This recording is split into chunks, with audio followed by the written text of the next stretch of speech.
regions that are more mature or adult-like, if you will, and the reds, yellows, greens show brain regions that are still developing.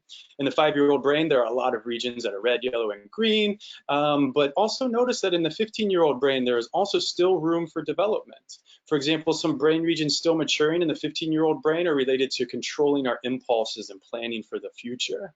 The important message I think here is that while a person may have reached physical maturity in their teens, they're as tall as they're ever going to get, that doesn't mean that their brains have fully matured. Sometimes when we share that information with parents and teachers, it helps them realize that the teen brain is different from an adult brain. And by realizing that, it's Elisa and I's hope that we can kind of change parents and teachers' attitudes and help them be more patient and effective communicators when talking with teens about health-related behaviors like vaping. So Elisa will talk more about attitudes here. Yeah, so something that Matt and I have found when we've been talking to teenagers about their use is that they're largely uninformed about e-cigarette products and their potential risks.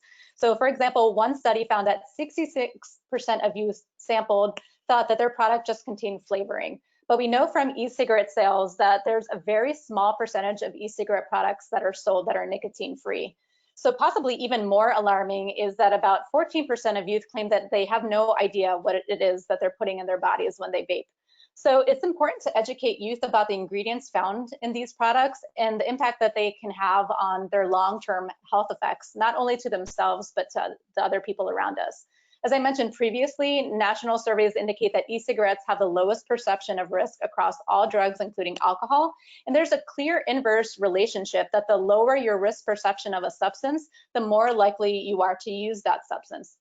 And this misinformation doesn't only exist among youth, but other adults as well. So one study found that half of parents were not able to identify a Juul, and they state that they're not getting information from schools. So largely parents should be getting information about timely topics of adolescence or health effects on adolescents from schools, but they're not getting this from schools.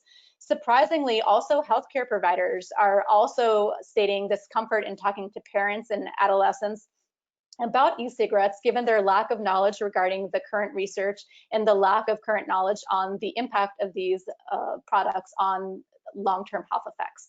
So it's really important that we collectively act towards informing not only youth, but key individuals in the lives of the youth, such as parents, teachers, coaches, healthcare professionals, so that they're exposed really to alternative viewpoints outside of the messages that they're receiving from media and marketing.